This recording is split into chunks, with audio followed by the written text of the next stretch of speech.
नमस्कार, मैं रीना, आप देख रहे हैं विंध्य भारत। महाराष्ट्र में मराठी माणूस की राजनीति करने वाले ठाकरे परिवार के ऊपर आरोप लगता रहा कि वे तो स्वयं बाहरी हैं।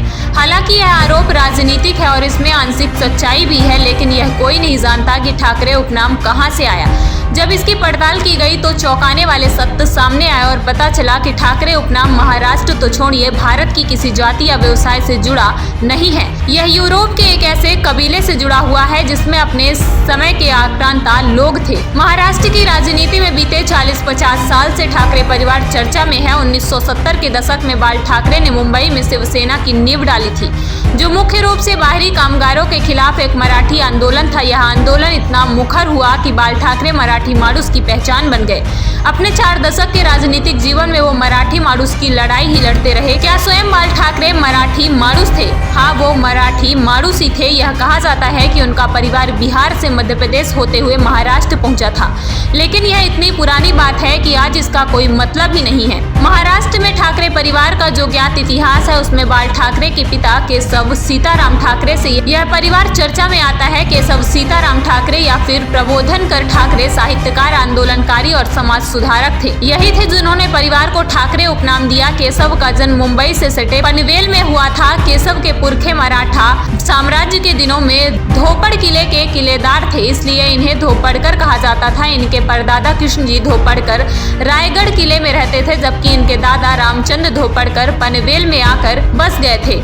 यहीं पर बाल ठाकरे के पिता केशव का जन्म हुआ। केशव ने अपने नाम में धोपड़कर की बजाय पनवेलकर लिखना शुरू कर दिया, लेकिन बाद में उन्होंने पनवेलकर की बजाय ठाकरे उपनाम लिखना शुरू कर दिया। जब वो अपने बच्चों का नाम लिखवाने स्कूल गए तो वहां उन्होंने अपने बच्चों के नाम में भी ठाकरे उपनाम लिखवाया। यहीं से ठाकरे नाम इस परिवार के साथ जुड़ गया, जो आज महाराष्ट्र ही नहीं देश की राजनीति में भी अपना पहचान बना रहा है। तो यह ठाकरे उपनाम कहां से आया जिसे प्रबोधनकर ने अपना लिया था? असल में केशव धोपड़कर या केशव पनवेलकर या फिर केशव प्रबोधनकर ठाकरे साहित्यकार थे। सामाजिक सुधार को प्रमुखता देते थे। लेखन के साथ साथ उन्होंने समाज सुधार आंदोलन भी चलाए। यह आजादी से पहले की बात है। प्रबोधनकर एक ब्रिटिश उपन्यासकार विलियम मेकपीस ठाकरे से बहुत प्रभावित थे। उन्होंने ठाकरे उपनाम विलियम मेकपीस ठाकरे से ही उधार लिया था और अपने बच्चों के नाम में जोड़ दिया था। हालांकि आज पूरा कुनबा धोपड़कर उपनाम छोड़कर ठाकरे नाम को अपनी पहचान बना चुका है, जो मूलतः विलियम ठाकरे से जुड़ा हुआ है। ठाकरे उपनाम का इतिहास खंगालेंगे तो इसकी जड़ें भारत से दूर यूरोप में पाएंगे।